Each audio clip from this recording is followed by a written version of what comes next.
Hey kids, howdy, and welcome once again to Conscious Embodiment, Astrology and Dreams with Dr. Michael Lennox. We're fully in halfway through the month. It's January 13th. It's like, here we go. Time is moving fast. In fact, I'm getting ready for my first class of the year. My first teaching is going to be my class on radical forgiveness. I figured since the world is in such trouble. That's a beautiful way to start the year. Yeah, it's a good way to start the year. I started this class when pandemic shut us down and everybody was enraged with everybody. And I thought, what do we need to do? And I created this class, and I've done it every year since. And it's one of my standards, and it's a good favorite. And it's a great class to start the year off. Even if you don't have like an unforgiveness challenge in your life from a family member or your history or past, you can do one with the world. Yeah. I know. Well, at any rate, check out Radical Forgiveness at michaellennox.com. It starts in 2 weeks. So does that mean, since you have your first class of the year, is the astrological projection of 2025, are those worksheets being taken off the website? Oh, no. They're still available. The recording and the handouts are still available. In fact, I think what we'll do is we'll change out the banner on the website this week. So right now it still has the Astro Overview, but like by tomorrow or so, we're going to put the class on the the banner on the website. So if you still want to get that recording and the handouts for 2025, just go now, go today, go tomorrow, because then the banner will change. It's not like we won't sell it anymore, but I wouldn't even know where to tell you to go find it. Like, that's how technically, dull I am. Like, I have a team, so you're part of that. Like I don't know how things work. They just It'll happen. be somewhere. Yeah. So if you're listening to this today, you can certainly go to michaellennox.com and easily get the Astro Overview recording and the handouts, and then we'll put the banner, middle of this week for the new class on the website. So yes, go get that if you haven't. And here's the question for the week. This was actually interesting, sent in by Marcy, who says, I've recently been learning human design, and I understand that it's based on astrology as the primary structure. I'm really curious, though. I love listening to your astrology teachings. How did you become an astrologer, and do you know about human design? Love to hear your perspective, Marcy. I haven't heard about that. Human design is amazing. So, let's start with that. So thanks for the question, Marcy. It's interesting for me to talk about becoming an astrologer, because when I was learning astrology 30 years ago, I did not feel like I was learning something new. It felt like I was remembering something that was installed in my body. It wasn't that dissimilar for me when I sat down at the piano at 13 years old. I found that I had an affinity for music and the piano that was like in my body before I, explored it. So when I was studying, I knew I was on the right track just because of how internally, if I learned something about Jupiter's cycle, for example, it would get downloaded into my understanding of astrology and stay there. Whereas if I try to learn something else, it'd be like, what was that fact I'm supposed to remember? So I always have to say that in my origin story as an astrologer, I was meant to be one long before I ever became one.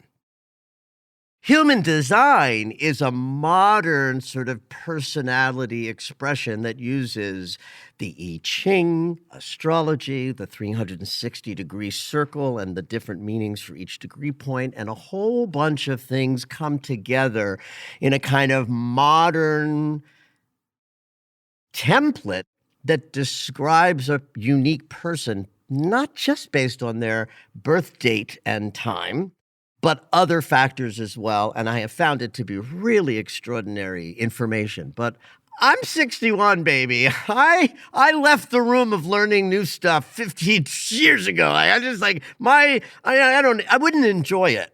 Mm. I wouldn't enjoy learning, whereas I did when I was younger, very much so. And it's just harder because my brain isn't plastic in the way that it was. So back to the astrology piece. When I was a kid, my mother was a member of the National Organization for Women, NOW. It was very big in the 70s. It was a brand new sort of, national organization of feminists, women who were, looking to change the world in the 70s. And their logo turns out to be the glyph for Venus. Oh, cool. So the symbol of a circle with a crosshatch below it that is the glyph for Venus is also this, I don't know. Well, as it was explained to me by my mom, who, I can still remember the button she gave me to wear that said NOW, National Organization of Women, with a rainbow, which, of course, my little gay... Rainbows weren't a thing for the gay community then, but I still remember that button. And my mother explained, she said, this is the symbol for feminine, and this is the symbol for masculine. And she drew a circle with an arrow pointing up. She probably try to teach me something about, that this is phallic and this is vaginal, because my mother was grossly inappropriate. But what's interesting about that is when I was 25 or so and getting my first astrological reading, and Rocky Gardner, who was the Rocky horoscope from the LA Weekly back in the 80s, gave me my first reading. And when she had me come, she had drawn a copy of the chart for me. This is back in the day when, we didn't have computers for that in 1980, whatever this was. So she had to get the ephemeris out and cast the chart by hand. And so she did this twice and gave me a copy. And so I'm looking at this map, but because I recognize the symbol for masculine, turns out to be the planet Mars, and feminine turns out to be the planet Venus, it spoke to me. I got it. So that while I was in that session and she pointed out the different glyphs for the different planets, now back to this idea of remembering things. I remember things she told me about astrology at 25, though I did not start studying until many years later. But I knew at that moment that there was something about astrology that spoke to me. Now, of course, I know a little bit about why I was so drawn to this discipline that is half math and half interpretive intuition. I'm that way. When I was in high school, I got the exact same score, English and math, on my SATs. Right. My mother was like, wow, Mike, that's really unusual, which I didn't think that was unusual, but it turns out it is. Most people excel in one way of thinking and processing or the other, and mine just happens to be 50-50. So I'm capable of learning all of the technical aspects of what everything means and retain it as information that I don't forget because I'm good at structural thinking. And then I'm able to equally interpret into that in a way that makes what I say digestible and understandable, because I have equal access to the intuitive language part of astrology. What I got at a certain moment about 2 or 3 years into my studying of astrology, even before I recognized that I would work this way with people for the rest of my life, which of course I do and have, but in those early years, the most powerful thing that astrology told me was those moments where in my previous life, I would have feelings in my body that I would call sick. Oh, I'm getting sick. Oh, I'm feeling sick. Oh, I must get sick all the time became like a mythology about myself. And since my father had a lot of health, real health problems, I had this fantasy that I was, going to be sick just like my dad. Well, it turns out I wasn't sick at all. I was simply sensitive to energy. And when my chart would reflect days where there was voluminous amounts of energy hitting my chart, I felt a little heavy and a little sick. And when the planets were hitting me in neutral ways, I felt like myself. It's like, oh, wow. If nothing else, using the moving energy information to compare with how my body was feeling on a Monday or a Tuesday or a Wednesday was a game changer for me, because I recognized that I was not falling short of my life's demands because I was sick all the time, air quotes. I was simply sensitive to energy. Then I could use astrology to navigate how I was feeling and what I needed to meet at any given moment. And that's why I personally use astrology, or how I use astrology personally. And then at a certain point, after about 4 or 5 years of study, when I was about 30 something, 6, 7, 8 years old, I just had my first client and took some money for it. I'm not sure I was giving anybody anything of value, but I guess I must have, because eventually people told people, and my astrology reading business started up. They asked you, "Can you read my chart?" Or were you like, Well, I'm digging this thing and I've done this for a friend. Would you want this? the latter, but on crack. Meaning, Okay. in those years, oh no, I was horrible. So if the mailman stayed too long, I would ask him if he knew what time he was born.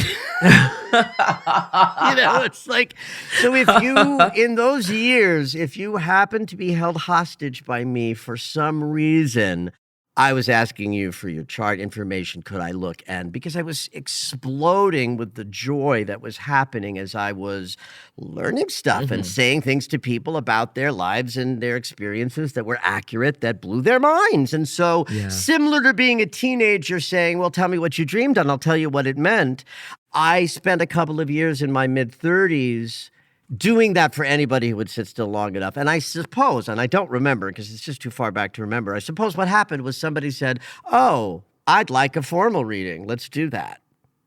And that turned into the structure of running. But the most important thing I want to say, though, that is the wrap-up is that this is all energy. And astrology reads the energy. And if I didn't have the context from astrology dictating how I might feel in a certain moment, I would lose my mind. I would think I was going crazy. But astrology allows me to trust the cyclical flow of things, knowing that everything comes to pass. And when we grab onto the fearful, yucky things that are happening and only think about those and focus on those, they get bigger and they grow. And so astrology has allowed me to relax into the moments that don't feel as good and trust them as the right thing for the moment. So that when the flow comes, I can work with flow. And when the blocks come, I respect them and I don't fight against them. And that's how I teach astrology. And I don't think I'd want to be in my body anymore if I couldn't use astrology to contextualize how I'm feeling day to day.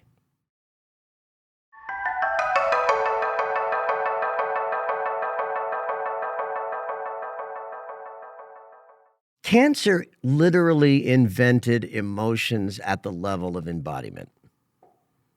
Like, there's a way in which all of the elemental signs evolve from the first to the second to the third.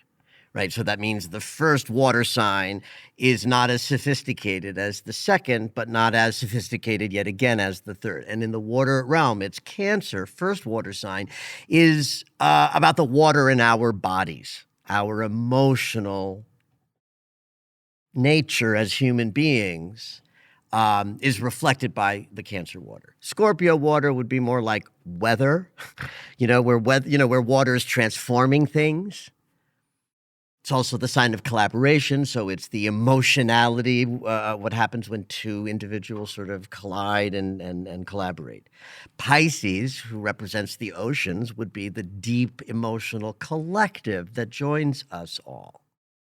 So when the moon is in Cancer, the ruling, planet of this of this sign, we are deeply connected to the cyclical nature of our moods and our feelings and the phases that we go through. But the sun in Capricorn is consciously aware of the opposite of that. Not what you're going through cyclically or what your mood is, but what's the goal? What's the purpose? What's the mountain that you're trying to climb up? And so if we're focused on the mountain of our ambitions in a full moon, because that's where the sun is, then we look to where the moon is to describe the unconscious release that's going to occur. So in Cancer, it would be focusing on the inhibitions to climbing that mountain that you might want to release. Yes, I want my business to be successful, but I love eating bonbons and watching movies. So the Cancer full moon would be where we let go of the impulses to hide or retreat or to say no or to not actualize into a public life as a shadow of your emotional nature. And of course, if you're climbing the mountain of your ambitions and you can't get connected to any measure of self-care or preparation that's needed to climb that mountain, this is another sort of aspect of unconscious release of this full moon. Should we expect tears because of full moon in Cancer? Well, like I have lots of Cancers in my life and they're all big criers. Well, just wait, because this week, yes. First of all, Mars is in Cancer and retrograde. Now, Mars is the planet of the body. We don't refer to Mars often when we're talking about the emotional body or emotional processing, but the body in the sign of tender feelings and sensitivity is reflecting a body that's got a lot of emotional expression in it. And Mars in Cancer is about that self-care that's so needed and often, ignored by people when productivity is the coin of your realm. So Mars retrograde in Cancer already sets our embodiment up to be more connected to our emotions. By the way, anger is an emotion, and, anger gets really triggered in Mars in Cancer because Mars carries anger, and Cancer is enraged because it's so busy keeping the peace and holding on and people, being sequestered and protected that when anger arrives, it explodes. So there might be explosions in your feeling rageful nature in this full moon because the retrograding Mars and the moon are just close enough to be conjunct. They are vibrating each other. So it's a deeply embodied full moon, meaning the capacity to release on an emotional level is amplified because Mars is so close to the moon in this full moon. And Mars is on a backward journey, helping us in the below spaces with self-care and preparation and rest and what is needed behind the scenes. That's the message of Mars back in Cancer and still retrograde.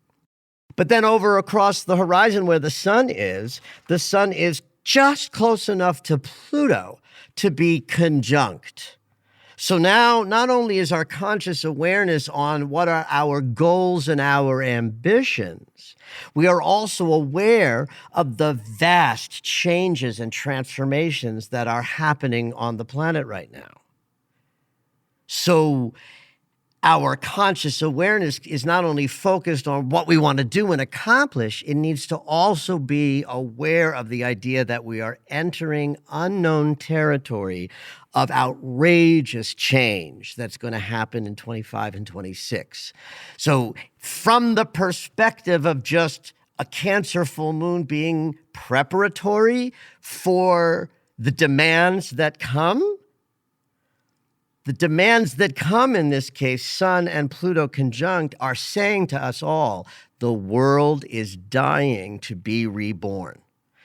I said this in my Astro overview for 25. We are dying. The earth, the world, the humanity, we are in the process of death spiral to be reborn. But I don't mean a rebirth that's going to happen on Tuesday, kids. I'm talking about a couple of years of more of a kind of death element than the rebirth, so we have to carry that hope and resilience with us. And I think this is a beautiful full moon to start out the year in a way, even though it promises to be deeply emotional, a little bit enraging and transforming. It's preparatory, it's helpful for us. Full moons are often endings. Things go away in a full moon. Remember, we've built the wheat berry and we eat it, but we have to throw away all of the chaff. So this would be one of those full moons that I would want you guys to adopt my prayer, the one that I offer usually when there's lack of clarity or it's Piscean or something where we won't quite know what's going on. I present that you don't have to know what you're releasing. You just have to ask. But in this case, I'm offering this prayer because the death rebirth energy could be so powerful in this full moon. I want everybody to meet it with a kind of gusto and willingness to have anything that has to die from your life in order for you to be, whole, complete, and ready to climb that mountain, that you allow it.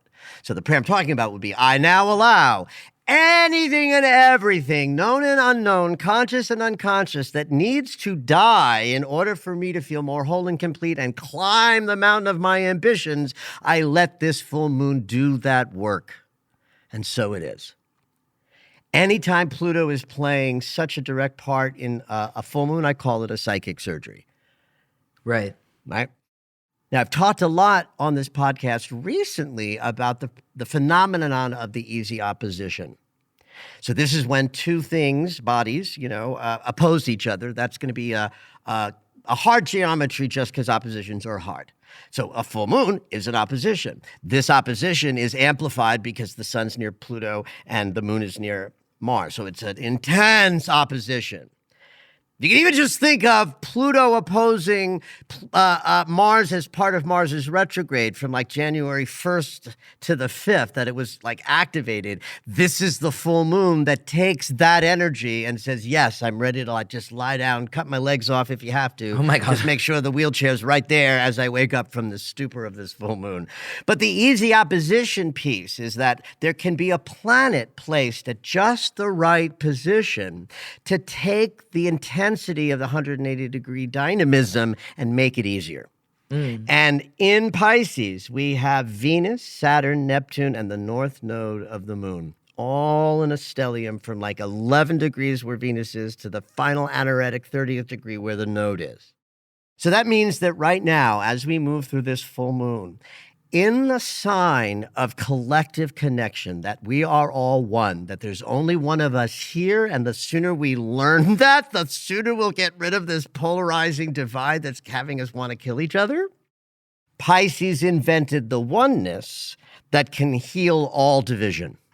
The fact that Neptune is still there means that the ruler of Pisces is giving us an opportunity to deepen our sense of that connection so that we might hold the world and its polarization in a more loving sort of gaze as we let this full moon do its work. Saturn is there, which means it's important.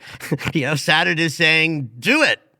Do this thing. In fact, the sun is in Saturn's sign, Capricorn.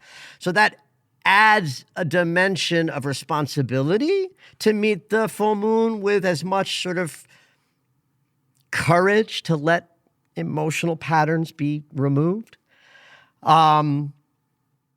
Venus, of course, in this sign just means the personal body experience of heart for each of us is deeply connected to the love of the divine.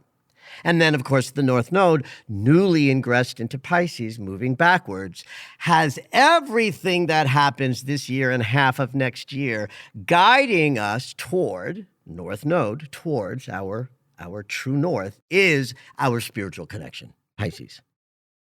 So here's a perfect way to start a difficult year. The North Node says your spiritual fitness must come first, and if and as it does, all else will be easier. The full moon has some extra punch, and so we declare our willingness to let the releases go all the way to a death rebirth place.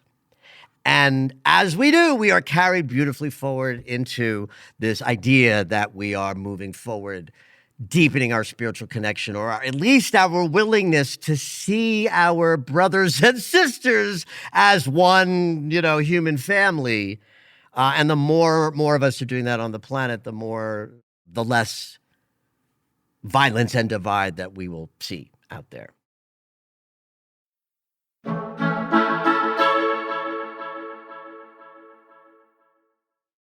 Uranus is also making an easy opposition to this full moon. Only Uranus's is exact. When this full moon is exact with the sun at 23 Capricorn, moon at 23 Cancer, Uranus is at 23 Taurus. That means the moon conjunct Mars is sextiling Uranus. That means things are going to end and end fast. Things Uranus meaning, trining the sun is, pardon? Say that again? Things meaning just anything. Well, yeah, I like to speak generally and universally, right? So when I say things, yes, if you're in a relationship dynamic that's difficult or dicey, this is more likely going to be the end of the relationship than, the beginning. Although it could be the end of the old patterns, it's a good time to reinvent that. So when I say things, relationships, job ideas, goals and ambitions, things that you're fighting for, because Mars is in Cancer might be, amplifying, what you're fighting for. So yes, anything and everything that might look like it's about to be taken away from you, whether it's an unconscious emotional pattern or something in your external life that really needs to go that you're grabbing and holding on to, this full moon has the capacity to cut those cords in a very big way. Wow. So even right there, cutting cords, that is a very sort of buzzy buzzword phrase in the New Thought community of separating from someone else that you're energetically connected to long after the form of connection is happening. We can be energetically connected in a way that causes suffering. And so cutting cords is sort of the buzzword that means energetically severing. This is a perfect full moon for that. In order to have your Cancer moon, comfort back, you might have to energetically let go of something that maybe unconsciously you're still sort of churning on. I wish. And it's like, this is like, stop the wishing. Just if it ain't there, it's not yours. If it ain't there for you now, let it go. So the last thing I want to just point out about the full moon is, similar to an opposition that gets made easier by something that divides that opposition into two good geometries, a T-square is when an opposition is made more difficult in some ways because a planet is dividing the opposition into two squares. So Chiron in a square with the moon and the sun during this full moon means that our wounded and our wound healing journey is what's the theme of the psychic surgery, right? Everything else that I've talked about has some harmony to the geometry, and the really harsh geometry of this full moon is the Chiron T-square to the sun and the moon. I think that's chef's kiss because, first of all, if you're following me, you're on a healing journey, because if you weren't, I don't think you would enjoy my astrology. Right. Right? So because T-squares are more difficult, yes, it is accurate that in this intense full moon, if you didn't know astrology and you were just an emotional basket case, the Chiron square would be telling us that the basket case over emotionality is actually connected to your long-range wound healing storyline. So like if you didn't know about astrology, you would just think that there was something wrong with you because you couldn't stop crying, when in fact the astrology context says you're crying right now because Chiron is saying, don't forget the path of healing that led you here. There might be little attachments in the unconscious to old wounds that are no longer really troubling you, or maybe not even turning into behaviors anymore, but they're still there. Or if you're just in a place where your wounded behaviors are, your wounded spaces are causing, destructive behaviors. This is that full moon as well, right? But that's the essence of Chiron squaring the moon and the sun is that our healing journey got us here. Now say a little prayer, strap into the gurney, lay back, and let the Cancer moon do the psychic surgery of removing inhibitions to climbing the mountain of your desires. Now, I saved this little piece for a separate section on the podcast because it does connect to Mars and his retrograde cycle, but it's exact today, so it's part of the full moon. Mars is in a semi-square with Jupiter.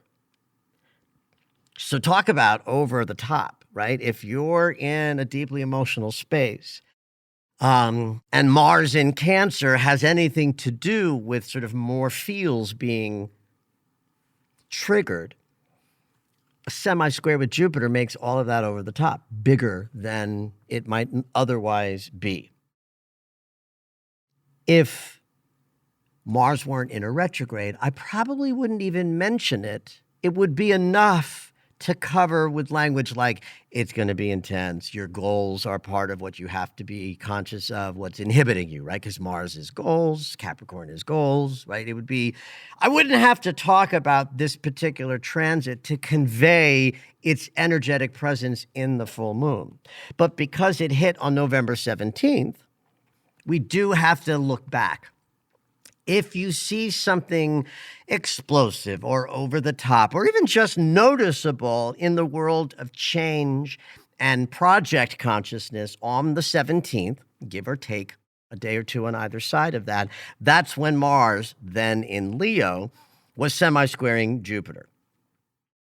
Now, Mars in Leo semi-squaring Jupiter back in the middle of November might have actually been a kind of confidence moment of, yes, I'm ready to explode out into the world and center myself, Mars in Leo. But the message for the whole planet is we got to go back into the Cancer mansion to learn more about preparation and self-care. So now Mars is semi-squaring Jupiter, but in Cancer. So this segment of the podcast is really only if you look back on November 17th and you see something interesting that was triggering in that third week in November, then there might be information about that mid-November experience that's part of what you need to let go of and release in this full moon. If you don't see anything obvious, then let it go. The reason why I always say that is because we don't want to engage anybody's head too much in any of these explorations. And sometimes a person will forget, and then later on they'll be like, duh, November 17th, I almost fell into a wormhole. But we forget. Like that woman who said, I said to her, what happened in May, honey? Change your identity. She said nothing. And then 40 minutes in, she's like, oh my God, I became a grandmother. Like, yeah, that would have been significant. Yeah, right. Right. So if nothing's significant, let it go. But if something is connected to now from the third week in November, just use that as information for what you're letting go of in this full moon.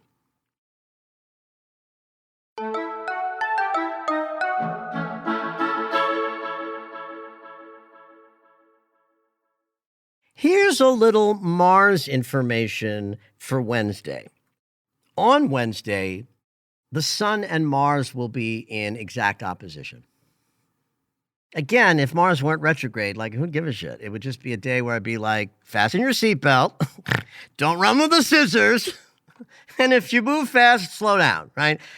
And that is accurate for Wednesday. If you're listening to this podcast before Wednesday, fasten your seatbelt, don't run with the scissors, and just be careful because it is an energy of accidents.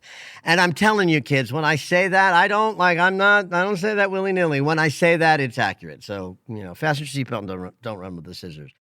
But I would also invite you to use the power of the sun's conscious awareness, which now will be illuminating Mars's journey in the below, because he's retrograde, in a manner that might be informative.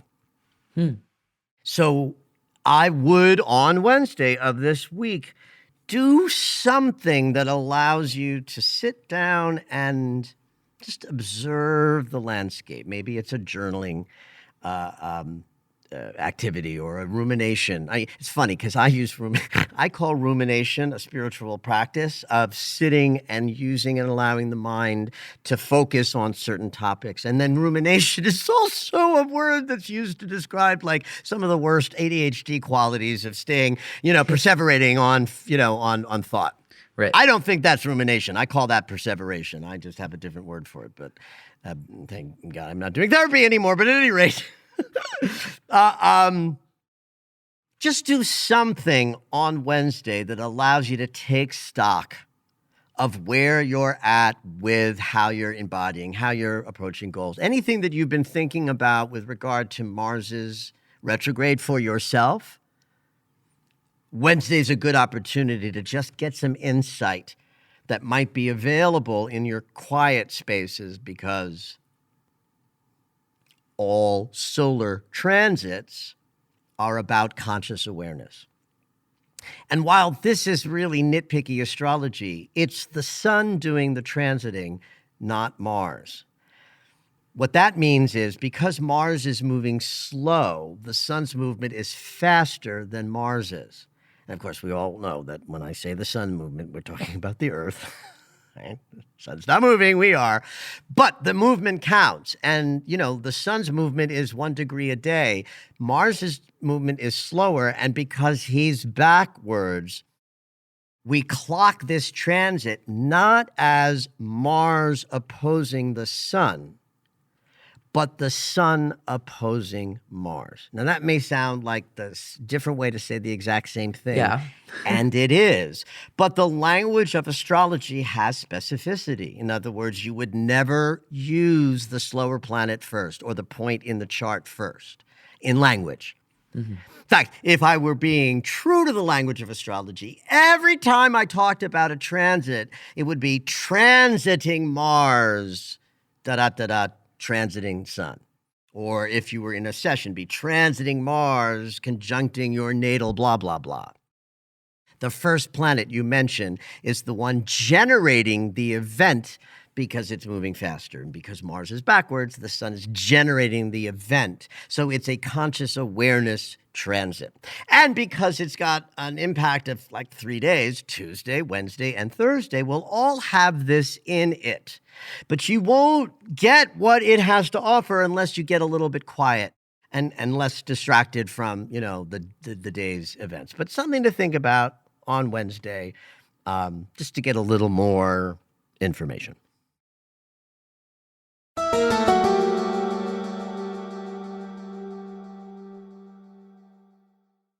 Midday, Sunday the 19th, we move into the Aquarius mansion. It's a little bit earlier than we sometimes expect the sun ingresses to happen around the 20th or the 21st, but it's not exact because the calendar and the movement of the sun don't match. When we move into this territory, we are in Uranus's realm.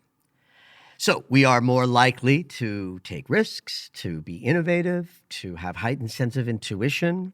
Our desire for freedom is big in Uranus transits and in the Aquarius archetype. Yeah.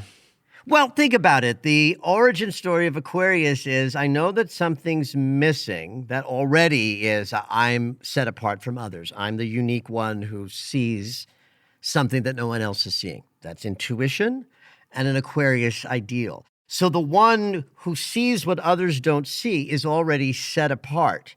So there's a freedom in that. I am not of the community in the same way that you all are. And then he goes on a hero's journey. So he's untethered enough from the community to go on a hero's journey. But the hero never doesn't return. Otherwise, it's a tale of abandonment, right? Right. So the hero journey says, I'm going to find something and bring it back to the community and serve the community. So all of those impulses that are community driven are an Aquarius ideal, but also think of the energy of I'm set apart, I have intuition, I see things that others don't see, and I need my freedom so that I can keep adding that.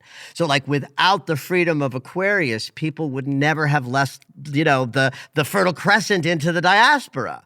Like Aquarius was the energy that helped people leave and explore. So in Capricorn, we're focused on our ambitions in the year ahead, a very practical, grounded sense of what it is we want to accomplish. And then we move into a mansion that is sort of like the how of what we're going to accomplish. And what's brilliant about that is that Aquarius knows no limitations because of past experience. Aquarius is all about the new, try something different, reach outside of the box for your answer and your solution. And so when the sun is moving through that for 4 weeks, starting on Sunday, then we are in alignment with the risk-taking that's necessary to get those ambitions taken care of, the ability to leave ordinary space and do something, like the entrepreneur who has to ignore their relationship or their family for a minute to, get their business in gear. That's a freedom consciousness of that Aquarius embodies as well. And of course, the first thing that the Aquarius sun will do when it moves into Aquarius is conjunct Pluto, which is going to be a really interesting start to next week when our conscious awareness is going to merge with the energy of the wild change and transformation that's happening on the planet right now, which is exactly how we will probably start up next week's podcast, kids, because that transit happens next Monday. In the meantime, have at it. Did you know that Michael has a daily astro alert? If you enjoy hearing the weekly astrology, you might like knowing more about each day. When you subscribe for the daily astro alerts, you'll get an in-depth explanation of the day's astrology sent right to your email. Subscriptions are only $10 a month, or you can purchase the yearly subscription at the reduced price of $100. To subscribe, head over to michaellennox.com.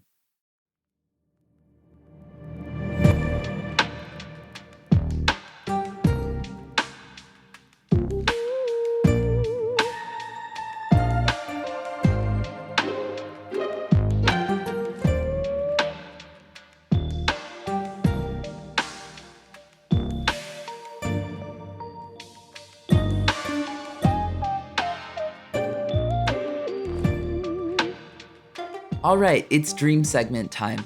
Every week, Dr. Michael will interpret dreams that are sent in via email or take a live caller.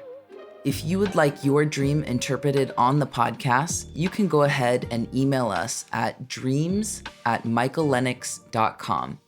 Hopefully your dream will make it onto the show.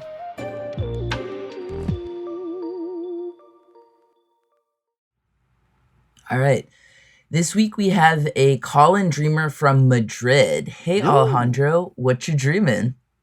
Hi, all. Thank you. Thank you for the opportunity to be here. So I'm coming at you with a theme. I've been having some version of a recurring dream for the better part of about 2 years. Okay. The theme takes shape in one of two ways. I am either zoomed back in time and have my old job, one of many old jobs, or I have accepted to come back to a job. Okay. I wish I kept a dream log to reference frequency. About a week ago, it happened on back-to-back nights, and that was what really made me reach out. But gut feeling, this happens at least twice a month. Okay, and for about 2 years. Okay. Correct. And when you say back to a job, are they my old job? You said the first is back in time to my old job, so that's clear. A job that you accept or go back to, is that also a job from your real waking life in the past? Yeah, and it's a very specific time period. It's not my jobs when I was in college, retail, or restaurants. Oh, it was when? Oh. Professional life. Right. I've run the gamut in government affairs, so I've gone back to working on campaigns, working in state government, working at nonprofits. In your dreams? In my dreams. Oh, and okay. In every dream, the actors that surround me are sensical and appropriate to the job I have taken. But the job is from your past. It's always from my past, yes. Okay, so what have you been like focusing on or working on, or what has captivated you for the last 2 years? Because if the dream is knocking on your door for 2 years, then we gotta start with that. What's up? I'm trying to find a job here in Madrid. Yeah. Well, yes, got it. And in all fairness, to break the fourth wall, we did have like a minute conversation before we went into recording. And you shared with me, sometimes I know things, right, in advance. You shared with us that, in fact, that you are trying to make Spain a permanent home. That's right. And has that been part of the last 2 years of focus and thrust with the choices and movement? Just about all my actions in my waking life is getting to this goal of staying here permanently. And a big part of that is my job. It's finding jobs. Yeah, finding job and career. Okay. Right. And may I ask how old you are? 39, going on 40 this year. What an interesting time to have such an expansion. Do you know anything about your astrology? Yeah.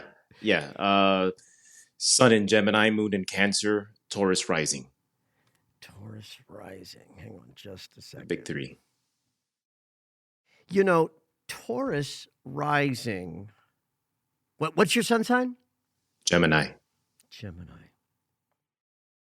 Yeah, if you are a Taurus rising with a Gemini sun, that puts your sun into your natal second house. Okay, second house is about what do I want? What's important to me? Mm-hmm. I wonder if you're not also intercepted. By the way, note to listening audience, this is very rare that we're going to talk about someone's personal astrology, so don't get any ideas. If people thought I routinely looked into people's personal astrology, the requests would be endless, and it's right. But this is interesting to me that you're in a midlife moment, which is significant in astrology. If nothing else, you have your Uranus, half cycle, which is like right at 40-ish, we have an expansion that's dictated by this notion of we need freedom and excitement and movement in the second half of our life. And that happens right around 40. You might also be intercepted, meaning that your life might be expressing a definitive 2-act sort of play out where the first 40 years look like one journey and the second 40 years or more, if you live to beyond 80, are another journey. So there might be energetic reasons why this is an important moment for a reinvention. And so since you're in the mindset, for at least the last 2 years, of career and establishment and where you want to plant your feet to climb the mountain of your ambitions is there in Spain, I think you might be visiting old jobs to have your psyche be in the room where responsibility, work, and career is known to your body. Right? Your future experience of career is not known yet by your body. And there's this, I won't call it an emptiness, but a potentiality. And potentiality means no form yet. One of the most difficult places to be in any sort of manifestation journey is that moment when you're clear as fuck about what it is you desire, but it hasn't appeared in form yet. And so this is the place where many people abandon their desires thinking they're not going to occur or happen, but then you got to just keep moving in the direction of those desires. So I think your dream world is taking you back to a place that you're understanding what it is to be of service in work and career, government affairs, helping people in community. I'm assuming that's what you mean by government affairs, et cetera. That's of service through that way of operating. Correct. Amen. So the dreams are helping you connect with the feeling in your body of, I know what I want to do. I know that I want to serve. I'm willing to put, the energy in because my body knows what this is. So that to me is if you're in a place of reinvention for the last 2 years and it's really driven by relocating, expatriating, planting new seeds and building a whole new career, it must look at times daunting, like it ain't happening. The pace is too slow, right? Is that the case? Spot on. I got to tell you, kids, I'm seeing his face on the video, and you should have seen his face when I said that. It's like it all contorted into a mask of stressful. Yes, it's been, right? That's absolutely. I think that you visit a place in your psyche / embodiment that just knows how to function in that way to keep you on the path of creating that which is new, despite the fact that it is unclear in the world of form. That makes sense.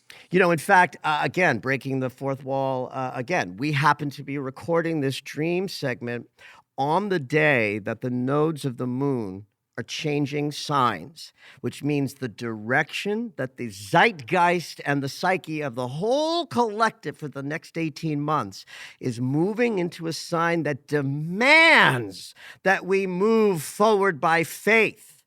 Virgo, South Node, it demands that we let go of, I need to know every fucking detail before I move forward. So you're bringing us a dream in that sensibility of, though I may not know every detail of what I have to do to create what I'm creating, I trust my vision and I'm being led by that Piscean sense of faith. Just one step in front of the other leads you to where you have to go without necessarily knowing what that's going to look like. What if I told you I wasn't happy at these jobs? Great. Are you not trying to reinvent your life such that the work consciousness is deeply satisfying? Yes. I thought this reinvention was going to be radical. Not that it isn't in many other aspects, but specific to the career. I thought I was going to switch industries, and there's a part of me that's revisiting that lately. That may look like getting into academia and teaching political science as an American, or the American perspective. I love this corner we're turning here to deepen our conversation, Alejandro. It makes me want to ask, what's the sensation of the dreams themselves, if you can recall, or the sensation of what the mornings are like after you've had such a dream? Give us a little info about that. That's a great follow-up question. And again, I wish I had that dream log. Yeah. Right, to recall. I can tell you, it really depends on the job I'm revisiting. There was a lot of stress in these jobs, as you might imagine, a campaign, right? Or working in state government and the demands. Sometimes there's a theme of redemption. I'm going back to redeem. There could be a sense of I'm trying to prove myself. I go back because I'm going to prove I can do it this time, because there might be, as I reflect, I might have let people down, or those moments where I didn't, or I let myself down. Yeah, I was literally sitting here, or let yourself down, like waiting for those words to come out of your mouth. So yay, thank you. So here's what lands for me, Alejandro, as you help us turn this corner to go to a deep place. I still believe fully that the dream visitation to this space is assisting you for whatever it is that you're creating next. Partly because that's what it feels like as we talk, and partly because that's what I believe, that dreams are always for us. They're never against us, right? Never. So if dreams take us to the unconscious, where we are in our captivated experience of no or fear or limit or doubt, then we also have to trust that the specific medicine of any specific dream is doing its work on you, even if your conscious awareness can't revisit them because you didn't write them down or because they've slipped away. Both of those things are so. So what then I'm going to reflect back to you is like, say you had a dream of this nature in like March, and then there was something in March that was triggering it, but we don't know what it is because it's, January. We can trust that whatever psyche you needed to visit, whether it's the room in which you're like, not that, no stress like that, and yet another room where it's like, yes, service like this, right? So we can't talk about the specificity of those themes in your dreams because we don't have that data. But as a dream expert sitting with another dreamer, my 40,000th dreamer over the years of my life, what I know is that each time you had the dream, you were taken to whatever specific no that was rising up in that moment so that a yes could come in your movement. Like there's no value in having a dream about how great things are. And when we have those dreams, we barely remember them unless it's a flying dream. And, and then we have to ask, are you avoiding something on the ground when you're having that dream? So, are you following me with this idea that it doesn't matter that our conscious awareness doesn't know the details, but that your unconscious, where all the juicy juice is happening, is in fact doing its great work on you so that when you wake up from having one of those dreams, and yes, if you were to record them and knew when they were happening and looked at your life to see what might have stressed you, you'd have a little bit more information, but that you can trust that your dreams are helping you build this new vision. Now that you're through some of this and you're having some questions about the form you want to move toward, can you give us a little information about like why Spain, why service there, why, like what juices you up about Spain? And oh, Michael, I don't know if we have enough time on yeah! the podcast. All right, I believe. I think so. In short, I'm gonna keep this as brief as possible. Yeah, please, thank you. I for a long time I didn't think I was going to leave where I was. There was two things that were keeping me there: my career and my family. I lost my job. I got laid off. So there goes one shackle. And there was a little bit of estrangement in my family. So second shackle lifted. Started looking at other places in the States.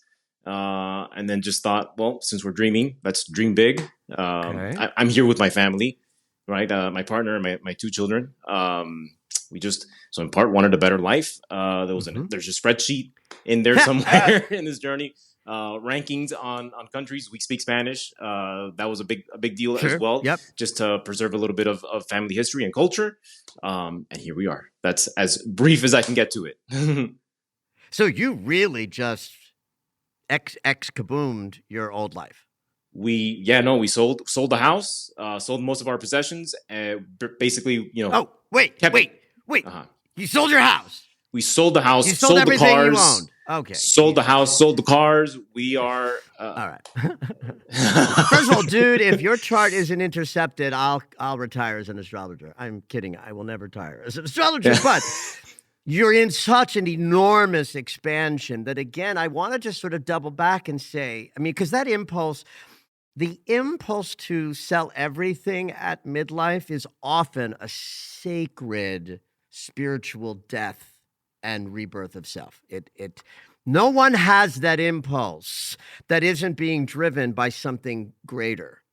In fact, our survival instincts usually would make us all dig harder and more intensely towards that's what we call an extinction grab. When something feels like it's going to die, it rises up to grab and hold on. Kind of like the patriarchy is doing right now in the world. Right? So when you then add to me your story that you sold everything, including a fucking house, that rises up for me the soulful underpinning of this journey. So from here on out, first of all, you just coming in and talking about these dreams on the podcast is going to change how you relate to them. in the future, right? So there will either come more or come less. Maybe they'll never happen again. Maybe they'll happen more frequently. Whatever that shift is, roll with it, because you're right that there is great medicine in these dreams for you. But the gestalt of the message, full stop, is you made the right choice, and you're in a process of reinvention that always is going to take longer than we think. Mm. And so you just got to keep moving with your yes, even when the world is saying little no's. When my television show was canceled in 2003, I thought 2 years it's going to take me to build like my life and career post this disappointment. And it took like 10. It just took what it took. Thank you. I mean, words of encouragement coming from you carry a lot of weight to me. You, sir. So I really appreciate that. Wow. Well, thank you. That touches me back. So thank you for sharing the dream, and keep us posted.